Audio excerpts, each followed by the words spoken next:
Educação à distância, mudando realidades.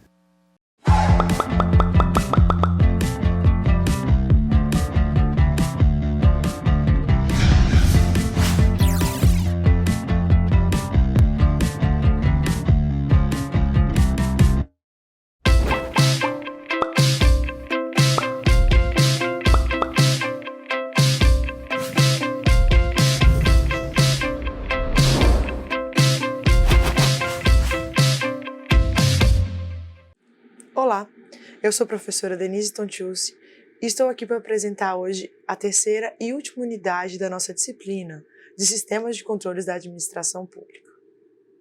Essa disciplina, então, vai ter nesse módulo uma análise dos sistemas de controle que nós podemos observar na gestão pública. Vamos falar um pouco sobre a origem do Estado, a origem do controle, o controle interno, externo e o controle social. Vamos aos conteúdos? Então a gente vê aqui que o conteúdo da aula de hoje é Sistemas de Controle na Administração Pública, controle interno, externo e social. E o objetivo é descrever os mecanismos de transparência e controle. A gente vai começar essa disciplina discutindo os sistemas de controle na administração pública, falando um pouco sobre a origem da formação do Estado. No material, nós fazemos um breve relato sobre a origem do Estado, a diferenciação entre o Estado e a administração pública. E aí, o que a gente vai ver no material? Então, são duas origens, duas teorias sobre a formação originária do Estado.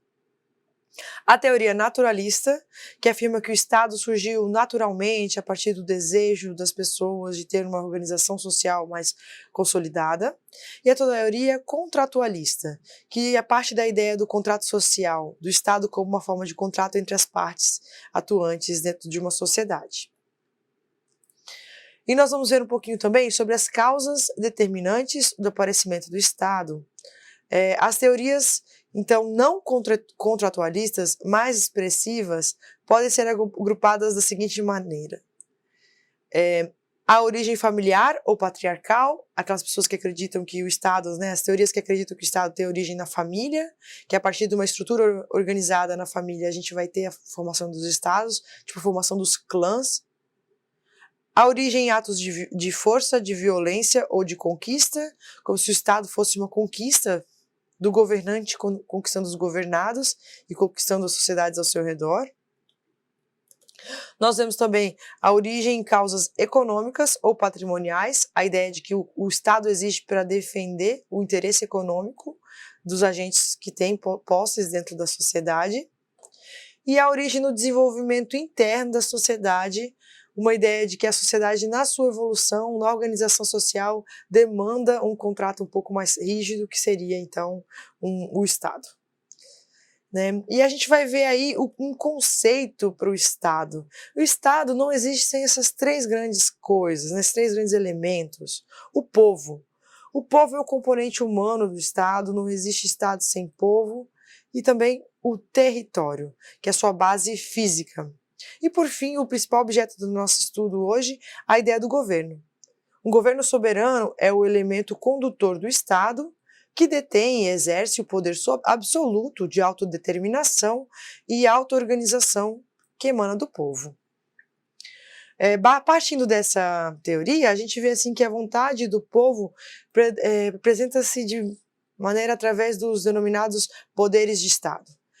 Os poderes de Estado aí vão ser divididos baseado naquela ideia já clássica de Montesquieu, que hoje é adotado como os Estados de Direito. Entendido que o Estado de Direito ele é dividido, então, em três grandes partes. O Legislativo, o Executivo e o Judiciário. Esses três poderes são independentes e harmônicos entre si e com suas funções reciprocamente indelegáveis. Então, um não pode delegar a função para o outro poder. E isso está previsto na nossa Constituição Federal, no seu artigo 2º. Percebe-se, então, que o papel da administração pública é de atuar, então, como um eixo transmissor entre o Estado e a sociedade. O Estado aí vai agir de forma a atuar dentro das funções que o povo vai delegar para ele, de exercer o poder de forma soberana, ele vai organizar as funções da sociedade. A gente vai ver um pouquinho sobre essa organização do Estado brasileiro no nosso material de apoio. Está bem detalhado, eu faço o convite aqui para que você faça a leitura atenciosa. Tenho certeza que esse material tem muito a contribuir para o seu crescimento dentro dos conteúdos desejados aqui nessa pós-graduação. Então fica nesse meu momento o convite para a leitura, principalmente desse tópico. Está bastante detalhado lá para todo mundo ver. Continuando o que a gente discute no material, a gente vê que o desenvolvimento do Estado brasileiro é discutido sobre a ótica da administração pública e suas vertentes teóricas, né? No Brasil existiram basicamente 3 formas diferentes de administração do Estado. A primeira, uma administração patrimonialista, uma administração também burocrática, além da administração gerencial. Também no nosso material é versado um bom momento aí para discutir o que é essa administração patrimonialista, as suas origens, que está desde a corte portuguesa, como que foram feitas as capitanias hereditárias no Brasil, como isso tem uma natureza patrimonialista e como é enraizado na nossa forma de pensar o Estado até hoje. Em seguida discutimos a questão da burocracia, a teoria por Max Weber. A burocracia está muito ligada a essa questão de tentativa de combate à corrupção, de combate aos privilégios, que está como forma marcante aí de uma administração patrimonialista. E essa parte teórica é importante para entender como que repercute todas as formas de controle na nossa sociedade. Por fim, falamos de uma administração gerencial, essa administração que tende a ser menos enrijecida e mais voltada para o alcance dos objetivos, mais um pensamento mais de governança, um pensamento mais pragmático e mais voltado para realmente chegar aos objetivos que a sociedade deseja. Para ter uma administração gerencial, nós precisamos também ter gestores que encontram uma situação mais flexível de gestão. Os gestores não podem estar totalmente amarrados a seguir somente o que a lei determina, o que a lei expressamente obriga, ou simplesmente evitar o tempo todo cair em problemas de improbidades. Os gestores têm que estar ali ligados a realmente alcançar os objetivos das políticas públicas, por isso eles precisam compreender quais são as políticas públicas nos quais os seus órgãos estão inseridos, então por que uma ação está sendo executada, eles precisam realmente chegar ao alcance das metas, essas metas são físicas e são financeiras. Com maior flexibilidade de ações, vem também uma maior cobrança de responsabilidades e uns sistemas mais fortes de controle, que é realmente o objetivo dessa unidade, estudar essa questão dos controles. Nós vimos aqui no slide que a finalidade do controle na administração é assegurar que atue em consonância com os princípios que lhes são impostos pelo ordenamento jurídico, como os da legalidade, moralidade, finalidade pública, publicidade, motivação, impessoalidade.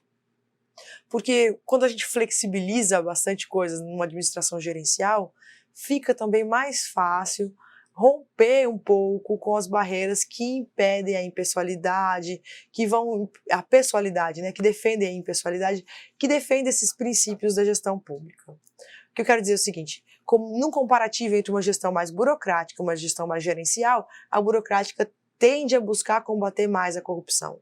No entanto, ela é muito mais enrijecida, ela é muito mais dura e muitas vezes não alcança realmente o resultado que a sociedade deseja. Já uma administração mais gerencial, ela tem esse foco de atender o cidadão, compreender que o objetivo final da administração pública é atender às necessidades do cidadão e da sociedade.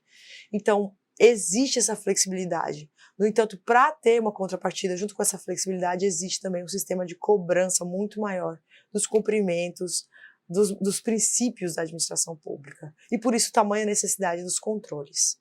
Resumidamente, a gente vê aqui que no governo federal, o que nós vamos ter é, como forma de controle interno, a Controladoria Geral da União e seus órgãos setoriais. No controle externo, o Tribunal de Contas da União e o Ministério Público Especial. O controle interno está dentro do Poder Executivo, o controle externo não pertence ao Poder Executivo.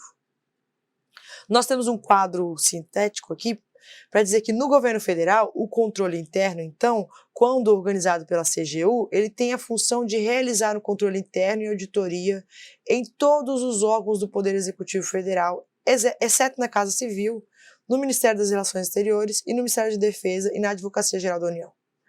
Já os órgãos setoriais têm a função de realizar o controle interno e auditoria da Casa Civil, do Ministério das Relações Exteriores e do Ministério da Defesa da Advocacia Geral da União. Quando a gente fala, então, do controle externo, a gente vê que o controle externo vai ser exercido pelo Tribunal de Contas, com a função de avaliar o cumprimento de metas previstas no Plano Plurianual e a execução de programas e de orçamento. Verificar a legalidade e os resultados quanto à eficácia e eficiência da gestão orçamentária, financeira e patrimonial. Controlar operações de créditos, avais e garantias, apoiar o controle externo e observar o que dispõe a Constituição Federal no que concerne à União. Já o Ministério Público, junto ao Tribunal de Contas, Ministério Público Especial, tem a função de atuar junto ao Tribunal de Contas como guardião do erário público e dos interesses da coletividade, por meio do exercício do controle externo da administração pública. Todo esse conteúdo está muito mais detalhado no material de apoio. Eu convido vocês a lerem atenciosamente e tentarem compreender esse material. E tudo isso vai ser apresentado de outra forma e avaliado na nossa atividade de percurso. Nós ficamos por aqui na nossa disciplina. Espero que tenha sido uma unidade útil para você e desejo muito boa sorte na realização da pós-graduação. Até breve.